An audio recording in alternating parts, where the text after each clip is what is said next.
मैंने कल निवेदन किया था, परसों भी बोला था कि ऋषि गुरुदेव दयानंद के मुकाबले में धरती पर एक भी कोई भी मनीषी नहीं है। अर्थात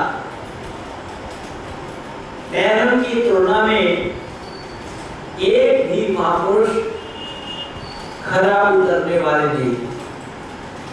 और अभी आप सुन भी रहे थे भाई राघव जी से, ये कह रहे थे कि ऋषि दयानंद अगर रोए तो अपने मुसीबत पे नहीं रोए, औरों के लिए रोए। उदाहरण के रूप में ऋषि दयानंद के काल में और ऋषि दयानंद से पहले भी बहुत सारे महापुरुषों का आगमन हुआ, बहुत सारे पथ प्रदर्शक आए, बहुत सारे समाज सुधारक आए, चाहे वो लेनिन हो, हो ची मिन हो, माओ से तुंग हो, या उस तबके के जितने भी लोग थे, उन सबने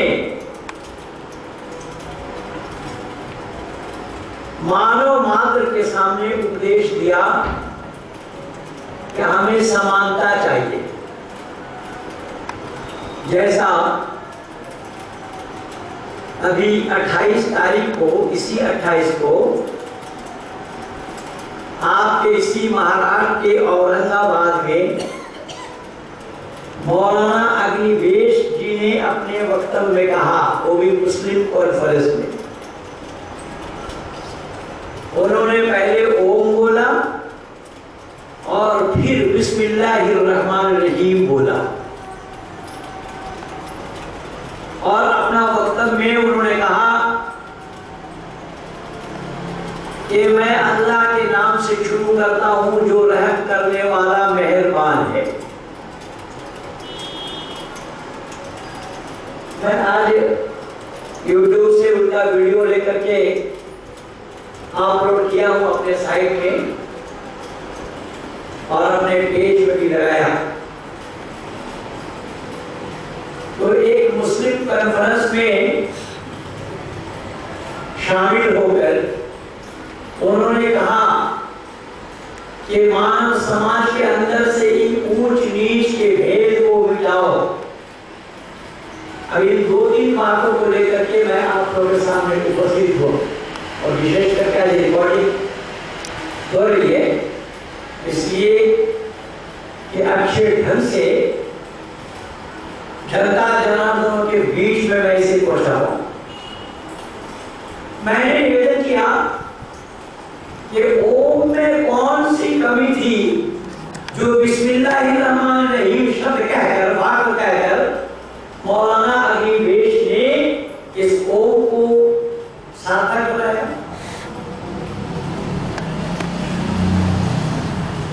मैं दावा के साथ कह रहा हूं कि आर्य समाजियों को भी ये ले हुए और आर्य समाजी इस पर चिंतन और विचार नहीं कर रहे हैं।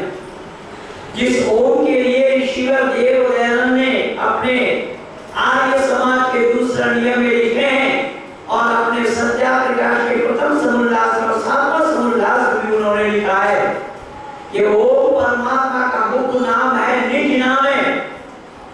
तो निज नाम है इसलिए परमात्मा के नाम के साथ किसी और नाम का जोड़ना या तुलना करना या होना संभव नहीं। अब ओम वाक्य को कहकर फिर बिस्मिल्लाहिर्रहमानिर्रहीम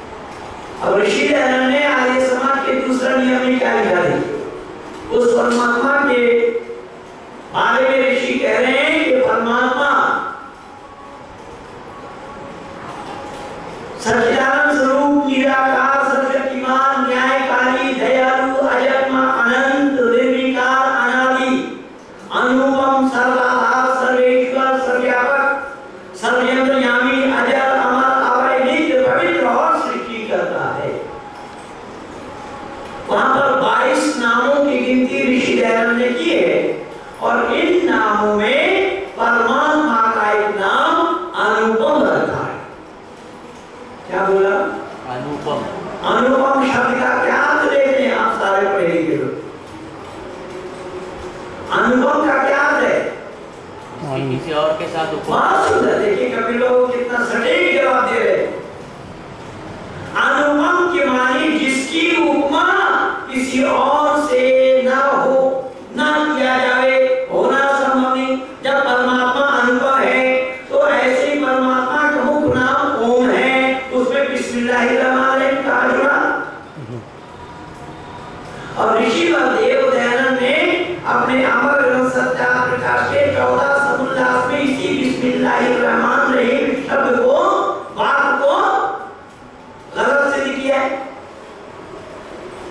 और YouTube में जाकर के पंडित महेंद्र पाल आर्य, youtube.com चैनल महेंद्र पाल आर्य खोलेंगे तो अलीगढ़ मुस्लिम यूनिवर्सिटी के प्रोफेसर डॉक्टर तारिक मुर्तजा के साथ मेरा डिबेट 27 मार्च 2007 को हुआ। इसी बिस्मिल्लाहिर्रहमानिर्रहीम से उसको मैं आगे बढ़ने लिए एक भी प्रमाण नहीं दे पाया। YouTube में लगा हुआ है कि संपूर्ण कुरान के अंदर में बिस्मिल्लाहिर्रहमानिर्रहीम के वाक्य 114 वाला है। 113 सूरह के प्रथम में आया है और एक सूरह नमल के अंदर में आया है। सूरह तौबा के प्रथम में नहीं आया, लेकिन सूरह नमल के मध्य में आया। तो बिस्मिल्लाहिर्रहमानिर्रहीम वाक्य का अर्थ है शुरू करता हूं मैं अल्लाह के नाम से जो रहम करने वाला मेहरबान। ऋषि दयानंद ने सत्यार्थ प्रकाश में किसी बड़ी समीक्षा में लिखा कि ये वाक्य कलामुल्लाह है, अर्थात अल्लाह की कहीं भी कलाम है, वाक्य है। और अल्लाह ने कहा कि शुरू करता हूं मैं अल्लाह के नाम से जो रहम करने वाला मेहरबान है। तो एक अल्लाह ने किसी और अल्लाह के नाम से शुरू किया। मैंने क्या ऋषि दयानंद कह रहे हैं, सत्यार्थ प्रकाश 14 समुल्लास पूरा करके देखिए।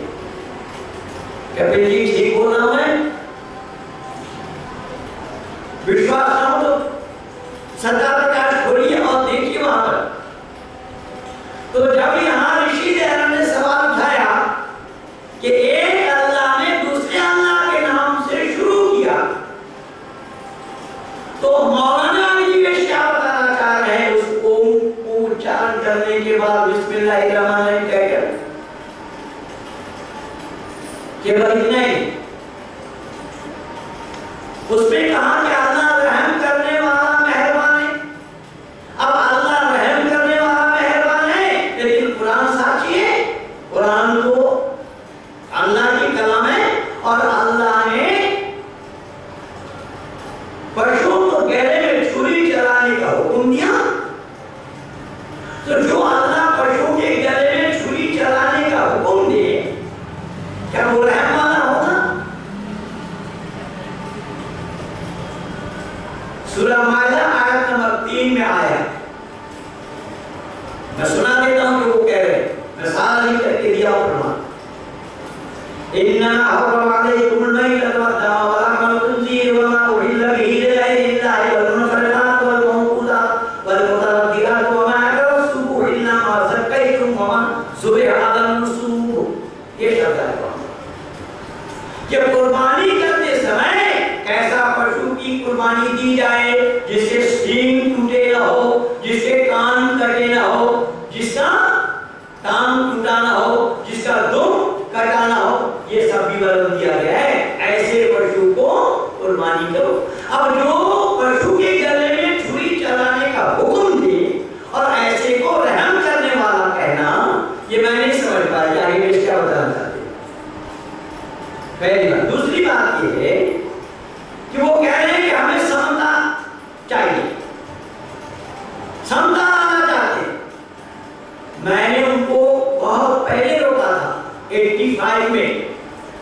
मैंने उनसे कहा कि स्वामी जी आप समता चाहते हैं तो जिस कुर्सी में आप बैठते हैं उस कुर्सी में अपने नौकर को भी बैठने देंगे क्या? फिर किस बात की समता आप चाहते हैं? और यही काम ये जितने भी कांग्रेस निज़म विचारधारा वाले हुए ना, लेनिन हो, हो जी मिन हो, माओ से तुम हो, ये जितने हुए हैं सब ने तो समता की बात की, किंतु ईश्वर को छोड़कर। और समता की मानी बराबरी। मैंने पूछा इन लोगों से कि बराबरी अगर आप चाहते हैं, मैंने अग्निवेश से पूछा, उत्तर प्रदेश के प्रतापगढ़ जिला में कुंडा एक जगह है, एक कस्बा है, उसी कुंडा आर्य समाज की घटना है। डॉक्टर ज्वलन कुमार शास्त्री भी थे वहां पर, भाई आशाराम जी थे जो ये राघव जी के साथी थे। ये ढोलक बजाते रहे तो सिर्फ वो चिमटा बजाते वो नीरोबिकला जी के साथ। भाई आशाराम जी थे। मैंने स्वामी अग्निवेश जी से पूछा, वो कह रहे हैं कि जो भारत में भूखमरी हो रही है वो सब राज्य व्यवस्था की कमी है। अगर राज्य व्यवस्था ठीक हो जाए तो भूखमरी का बंद होना संभव है। मैंने कहा कि स्वामी जी मैं पूछूं? बोले हाँ। मैंने कहा जब शाम को मैं मार्केट में घूम रहा था, देखा एक मारुति कार जा रही है, उस कार में एक सुंदर सी लेडी बैठ करके जा रही है और उस लेडी के, उस महिला के नरम नरम गोद में एक कुत्ता भी सफर कर रहा है। वो गाड़ी निकल गई। फिर मैं देखा एक कुत्ता इस दुकान में और उस दुकान में पत्ता चाट रहा है। आपके पास क्या समाधान है उन दोनों कुत्तों में समता लाई? पिछले संभव ही नहीं है। इसी का नाम अवश्य में भोग कर्म शुभाशुभ है। अवश्य ही भोग करना है कि कर्मों का फल शुभ हो और अशुभ हो। हॉलैंड के अंदर मैं देखा, हॉलैंड में भी लोग वो कुत्ता पालते हैं, सब गोद में लिए घूमते हैं कुत्ता। तो मेरा कहने का मकसद उद्देश्य ये है, अगर बराबरी चाहते हैं, समता चाहते हैं, तो समता के लिए तो अपने घर से चलना पड़ेगा ना। जिस कुर्सी में मैं बैठता हूँ, अपने नौकर को कोई उस कुर्सी में बैठावेगा तो हम जाने हम दोनों में समता चाहते हैं या इस तरीके का समता लाना चाहते हैं। और ये जितने भी लोग भी हैं, सबने परमात्मा को तिलांजलि दिया। और याद रखना, खूबी की बात ये रही कि ऋषिवर देव दयानंद ने परमात्मा को नहीं छोड़ा कहीं। हर जगह ऋषिवर देव दयानंद ने परमात्मा का उदाहरण दिया कि ऐ दुनिया के लोगों, हम मानव कहलाने वाले हैं। हम मानव तभी कहला सकेंगे जब उस परमात्मा को जानेंगे और परमात्मा का सानिध्य लाभ करेंगे, क्योंकि परमात्मा को तिलांजलि देना ये मानव का काम नहीं है। लेकिन उस तबके के उस समाज सुधारक, समाज सेवी जितने भी आए हैं, उन सब ने मिलकर के परमात्मा को तिलांजलि दिया। और ऋषि दयानंद के जीवनी को पढ़ करके देखिएगा, ऋषि दयानंद हर जगह परमात्मा को सिद्ध कर रहे। जैसा आर्य समाज के पहला नियम में ऋषि ने लिखा, सब सत विद्या, और जो पदार्थ विद्या से जाने जाते हैं उन सब का आदि मूल परमेश्वर है। तो पदार्थ विद्या का आदि मूल कौन है? बोले परमेश्वर है। तो शायद ऋषि से लोगों ने पूछा होगा कि कौन से परमेश्वर की बात आप कर रहे हैं जो पदार्थ विद्या का आदि मूल है? तो फौरन आर्य समाज के दूसरा नियम में ऋषिवर देव दयानंद ने उन परमात्मा का नाम को खोला। तब वहां कहा ईश्वर सच्चिदानंद स्वरूप, तीन गुण वाला, सत्य चित्त और आनंद स्वरूप, निराकार। सत्य चित्त और आनंद स्वरूप होने के कारण ही निराकार। कुछ लोगों ने कहा भाई हम भी निराकार मानते हैं, लेकिन भले ही लोग निराकार कहें पर कुरान में अल्लाह निराकार नहीं है। एक व्यक्ति विशेष को अल्लाह कहा गया, महबूब एक शख्स है और वो मुजस्सिम है, शरीरधारी है। मैं नहीं कह रहा, कुरान साक्षी है। वलक़द खलक़स समावाति वल अर्ज़ फ़ी सित्तति अय्यामिन सुम्मा इस्तवा अलल अर्श युदब्बिरुल अम्र युफ़स्सिरुल आयात। कुरान है एक दो जगह नहीं, कई जगह। क्या अल्लाह ताला ने 6 दिन में ज़मीन और आसमान को बनाया, 7वां दिन करार कर दिया। अच्छा, अर्श पर जा बैठेगा कौन? बैठने वाला शरीरधारी होगा या निराकार होगा? शरीरधारी। बैठने वाला शरीरधारी होगा या निराकार? शरीरधारी। तो फिर कौन कहता है कि निराकार है? इतना ही। अल्लाह फिर कहा जब शैतान ने आदम को सीधा नहीं किया और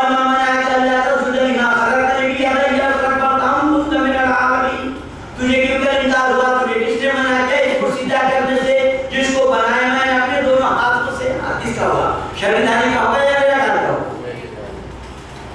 तो ये मौलाना अग्निवेश क्या कहना चाह रहे हैं, वो उनके साथ किसको मिलाना चाह रहे हैं, कहां मिलाना चाह रहे हैं और मेल कहां है?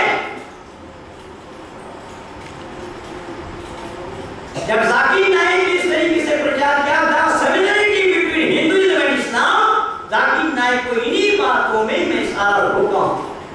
आज बहुत सारे कॉलेज के विद्यार्थी मेरे कमरे में आए, बड़ी जी हम लोग तो केवल यूट्यूब पे देखते हैं, आपके नाम के बारे में, आपके बारे में सुने, मैंने कई वीडियो उनको दिखा दिया। मैंने निवेदन किया यहाँ अल्लाह खुद कह रहे हैं कि तुझे क्यों कर इंकार हुआ, किसने मना किया, जिसको सीधा करने से, जिसको बनाया मैंने अपने दोनों हाथों से, दिया नहीं किया अस्तगफरता अम कुंता मिनल आलिमीन, ये कह रहे हैं, ये कहा गया है। तो हाथ किसका हुआ, शरीरधारी का नहीं का? तीसरा प्रमाण देगा वयहमिलु अर्शा रब्बिका फौकहुम यौमइदिन समानिया, क़यामत के दिन जब अल्लाह सातवां आसमान से नीचे उतरेंगे, जिस सिंहासन पर बैठ करके उतरेंगे, उस सिंहासन को 8 फरिश्ते थामे होंगे। अब बैठने वाला शरीरधारी हो गया या नहीं रखा? तो मौलाना अग्निवेश क्या कहना चाह रहे हैं, मैं ये नहीं समझ पा रहा। मैं निवेदन कर रहा हूं कि ओम के साथ इन सब बातों को जोड़ना ये सरासर मानवता पर कुठाराघात हो रहा है। वो जानते नहीं है सच्चाई क्या है, सच्चाई कहां है, केवल मानव समाज को धोखा दे रहा है मौलाना अग्निवेश कर रहा है। और वो आज से धोखा नहीं दे रहे हैं, जब से आर्य समाज में आए तब से धोखा दे रहे हैं। और आर्य समाजी भी ऐसे कि उनको चिन्हित ही नहीं कर पाए, उनको जान ही नहीं पाए, ये छद्मवेशी, इसलिए बड़ा नुकसान हो रहा है। मैंने निवेदन किया कि सच्चाई को लोगों ने तिलांजलि दिया। ऋषि दयानंद ने साफ शब्दों में कहा है, दुनिया के लोगों, परमात्मा को भूलना मनुष्य का काम, थोड़ा दीजिए जोर से ताकि ये आवाज अग्निवेश तक मैं पहुंचा दूं, वीडियो बना। मैंने क्या बोला, ऋषि क्या कह रहे हैं, ऐ मानव, परमात्मा को छोड़ना, परमात्मा को तिलांजलि देना, परमात्मा को भूलना, ये मनुष्य का काम नहीं है। तो बोले परमात्मा को भूलना मनुष्य का काम नहीं है, तो परमात्मा अल्लाह नहीं है क्या? ऋषि दयानंद कह रहे हैं बिल्कुल नहीं है। अब कहां समाधान है, आइए मैं समाधान दे रहा हूं। ईश्वर और नाम दोनों एक नहीं है, दो नाम में काफी अंतर है। ईश्वर अलग है, अल्लाह अलग है।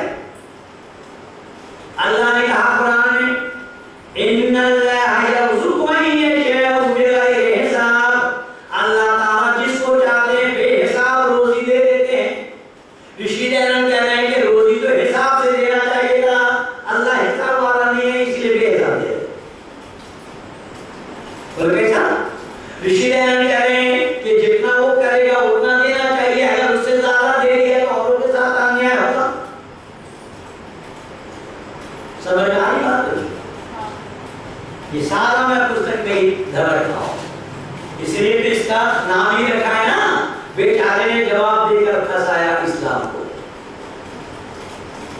ऋषि दयानंद कह रहे हैं कि अगर जिसको चाहे बेहिसाब रोजी दे किसी को, तो औरों के साथ अन्याय होगा, और अन्याय करना परमात्मा का काम नहीं है। दोष लगे परमात्मा पर तो परमात्मा का बनना संभव नहीं होगा, परमात्मा का कहलाना संभव नहीं होगा, परमात्मा का होना संभव नहीं होगा। बोले के बाद नहीं, ऋषि दयानंद कह रहे हैं अगर उसने जितना काम किया, जितना कर्म किया, उस हिसाब से उसको रोजी नहीं दी गई, तो उसके साथ अन्याय। तो परमात्मा न्यायकारी है या अन्यायकारी है? ऋषि दयानंद आर्य समाज के वही दूसरा नियम में परमात्मा को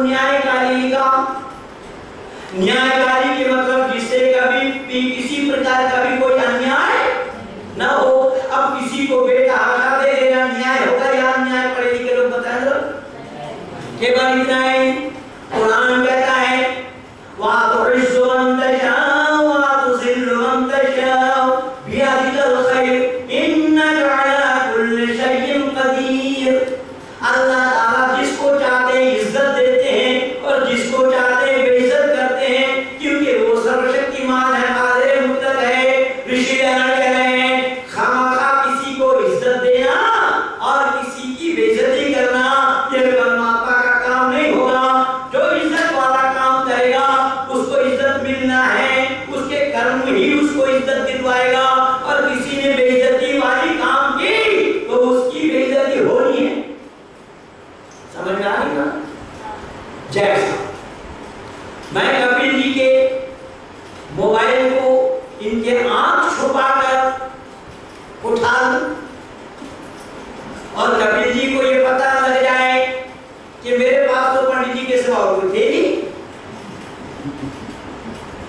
और सर्च किया जाए मेरे जेब और जेब से इनका मोबाइल मिले, मेरी इज्जत बढ़ेगी या बेइज्जती होगी? तो बेइज्जती हमारे किसने की? हाँ, ऋषि दयानंद कह रहे हैं कि कर्म से ही इज्जत मिलना और कर्म से ही बेइज्जती होना। लेकिन यहाँ पर अल्लाह पूरी कर रहे या ऋषि क्या कहना चाहते मैं नहीं समझ पाया। ऋषि दयानंद को पढ़ करके नहीं देखा, बेतुकी बातों को कहकर मानव समाज के अंदर में एक खलबली पैदा करना चाह रहे। तो मैंने निवेदन किया, अब हिंदू मुस्लिम एकता की बात जहां तक है, अरे कुरान कहता है तखिजुल मुमिनूना काफिरीना औलिया मिन दुनिल मुमिनीन व मन यफअल ज़ालिका फलैसा मिनल्लाहि फी शैइन इल्ला अन तत्तक़ू मिन तुक़ा व यहज़िरुकुमुल्लाहु नफ़्सहु व इलल्लाहिल मसीर। एक जगह नहीं, तीन चार जगह कुरान में अल्लाह ने कहा मुसलमानों को छोड़कर काफिरों को दोस्त ना बनाओ, मित्र ना बनाओ, दिल से और जुबान से। अगर तुम दोस्ती रखते हो काफिरों से, मैं अल्लाह तुमसे दोस्ती नहीं रखता। हो जाएंगे समझदार? केवल इतना ही अल्लाह ने जिक्र फरमाया या अय्युहन नबिय्यु हर्रिज़िल मुमिनीना अलल क़िताल इन यकुम मिनकुम। ऐ नबी, तुम मुसलमानों को उभारो काफिरों के खिलाफ जिहाद करने के लिए।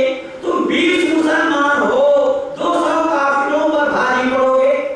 तुम 100 मुसलमान हो तो 1000 काफिरों पर भारी पड़ोगे। समझना है?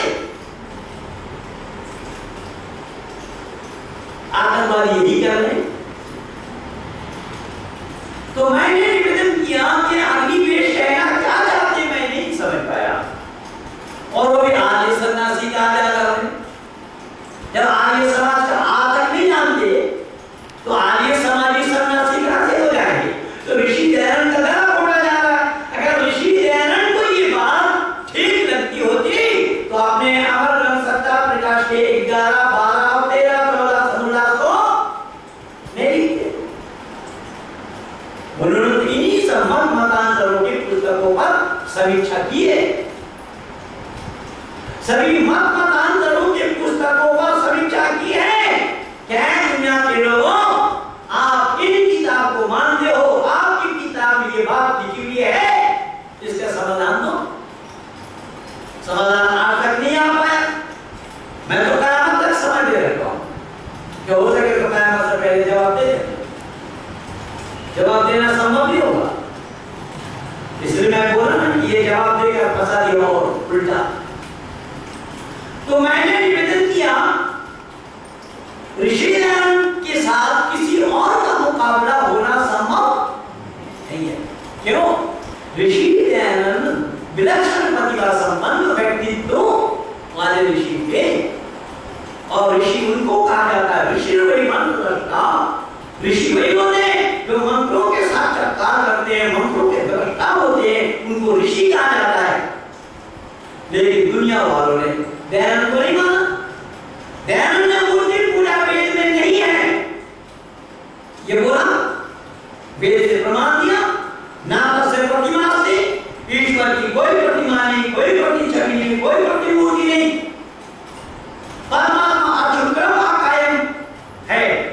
परमात्मा की कोई काया नहीं, कोई शरीर नहीं। ये ऋषि दयानंद कह रहे हैं, लेकिन हिंदुओं को पसंद नहीं है। ऋषि दयानंद को बाईपास करके स्वामी विवेकानंद को लाना किया। अब जो स्वामी विवेकानंद मूर्ति पूजक थे, गोमांस खाने वाले थे, वेद का वा नहीं जानते थे, संस्कृत का सा नहीं जानते थे, धर्म का धा नहीं जानते थे, ऐसे विवेकानंद को लाना किया। दयानंद को नहीं मानते। अब देखिए ये विवेकानंद, जब इनका नाम नरेंद्र था, इनके गुरु रामकृष्ण परमहंस देव, रामकृष्ण परमहंस देव के पास गए तो विवेकानंद ने पूछा, बंगला भाषी थे, गुरु शिष्य दोनों ही, बंगला भाषा में पूछा कि बाबा अपनी माँ के देखिया है नहीं? बाबा आपने माँ को देखा है क्या? रामकृष्ण परमहंस देव कह रहे हैं, अरे माँ के देखी वो की रे सारा माए सोगे कथा बोली है, गाने भी दे रहे। माँ को देखना क्या है सारे? माँ से बात भी किया। आज ये जरा विचार करके देखते हैं, माँ किनको कह रहे हैं रामकृष्ण परमहंस देव?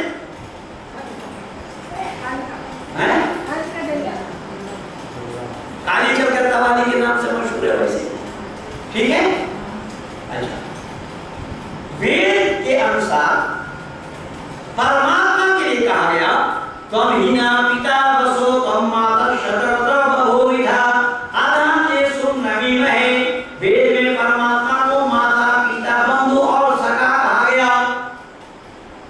ईश्वर स्तुति प्रार्थना उपासना के 7वां मंत्र में भी आप सभी लोग दोहराते हैं, सबको याद है, ओम सनो बंधुजनिता सविधाता दामानि वेद भुवनानि विश्वा यत्र देवा अमृतमान शान स्थितिये दामन हृदय रहता लोगों। वो परमात्मा सब लोगों के भ्राता के समान सुखदायक, सब लोगों का नाम स्थान और जन्मों को भी जानता है, क्योंकि वो सबका गुरु है, आचार्य है, राजा है और न्यायाधीश है, इसलिए सब मिलकर उसी की उपासना करनी चाहिए। अब यहाँ पर परमात्मा को अगर मां कहें तो कोई गलती नहीं है। अगर तो यही रामकृष्ण परमहंस देव ये कह रहे हैं कि मां से बात भी किया हो, तो मां अगर परमात्मा को कहा गया तो क्या परमात्मा से बात करना संभव है? तो परमात्मा को जानते हैं या अनजान अंदाजा में पत्थर फेंक रहे हैं? क्या ख्याल आपका? अभी कश्मीर में तो पत्थर फेंका जा रहा था, अब सुनते हैं गुजरात में राहुल के ऊपर किसी ने पत्थर फेंका। अभी अपने आप फेंका या किसी से फेंकवाया, क्या कहेंगे? तो राहुल कौन सा चिड़िया है कि उसको पत्थर फेंकने जाएंगे लोग? तो मैंने निवेदन कर रहा हूं, शब्द पर ध्यान देना। मैंने कहा कि रामकृष्ण परमहंस देव कह रहे हैं कि मैंने मां से बात भी किया हूं। तो बात करने